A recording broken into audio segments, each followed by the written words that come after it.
कभी आपने सोचा है जब कृष्ण मथुरा के लिए निकले तो राधा जी का हृदय कैसा टूटा होगा। वो क्षण जब प्रेम अपने शिखर पर था और विरह ने पहली बार दरवाजा खटखटाया। वृंदावन की गलियां मौन हो गई थीं, गोपियां होती रहीं, पेड़ पौधे झुक गए और यमुना का जल भी ठहर गया, क्योंकि आज कृष्ण जा रहे थे। कृष्ण ने राधा की आंखों में देखा, वो आंखें जो सागर जैसी गहरी थीं। कृष्ण बोले, राधे मुझे जाना होगा, कंस का अंत करना है, मथुरा का उद्धार करना है। राधा मुस्कुराई, लेकिन उस मुस्कान में विरह का दर्द छिपा था। उन्होंने बस इतना कहा, श्याम अगर जाना ही है तो जाइए, पर लौटकर जरूर आइएगा। कृष्ण ने कहा, राधे मैं लौटूंगा, पर दोनों जानते थे ये वचन शायद अधूरा रह जाएगा। जब कृष्ण मथुरा की ओर बढ़े, राधा बस खड़ी रह गई। जगह वहीं पर संसार जैसे रुक गया हो। वो तब तक देखती रही जब तक कृष्ण की परछाई धूल में खो नहीं गई। उस पल राधा का मन खाली हो गया, जैसे जीवन से संगीत चला गया हो। गोपियां दौड़कर आईं, राधे कृष्ण चले गए। पर राधा ने कहा, कृष्ण कहीं नहीं गए, वो तो अब मेरे भीतर बस गए हैं। दिन बीते, महीने बीते, राधा पहले जैसी नहीं रही। न गहने पहनती, न श्रृंगार करती। हर सुबह यमुना तट पर जाती, जहाँ कृष्ण बंसी बजाया करते थे। वहाँ बैठकर आंखें बंद करती और हवा से कहती, श्याम की धुन सुना दे। कहते हैं कभी कभी हवा सच में बांसुरी की आवाज ले आती थी। वो हवा राधा के बालों को छू जाती और वो मुस्कुरा उठती, श्याम तुम यही हो ना। राधा अब देह से नहीं भाव से जी रही थी। उनका हर श्वास कृष्ण का नाम बन चुका था। कभी गोपियों को प्रेम समझाती कि सच्चा प्रेम पाने में नहीं देने में है। कभी वृंदावन के बच्चों को कथा सुनाती कि कृष्ण जब लौटेंगे वृंदावन फिर महकेगा। दूसरी ओर कृष्ण मथुरा में राजकाज में व्यस्त थे। कंस का अंत हुआ, युद्ध पूरे हुए, पर उनके हृदय में एक कोना हमेशा खाली था। कभी कभी रात में वो बांसुरी उठाते, पर धुन अधूरी रह जाती। कृष्ण समझ गए कि राधा के बिना बांसुरी भी मौन हो गई है।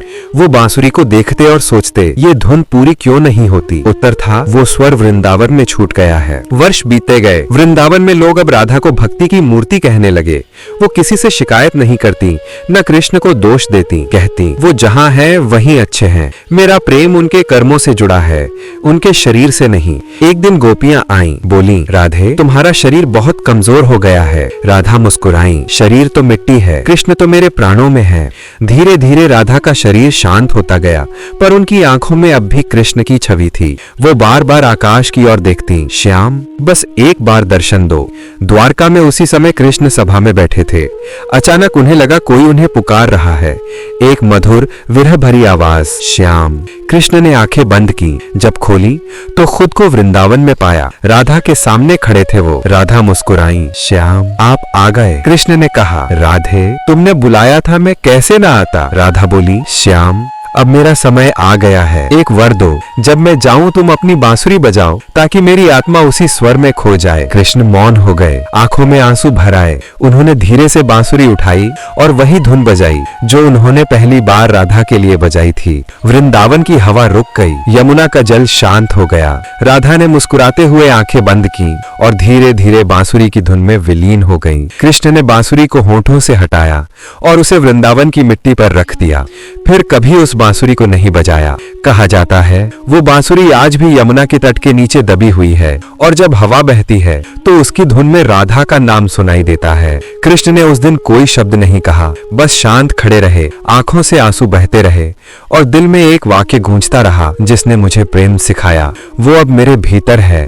उस दिन से कृष्ण ने कभी बांसुरी नहीं बजाई। वो द्वारका लौटे पर मन वहीं वृंदावन में रह गया, जहां राधा थी, जहां प्रेम था।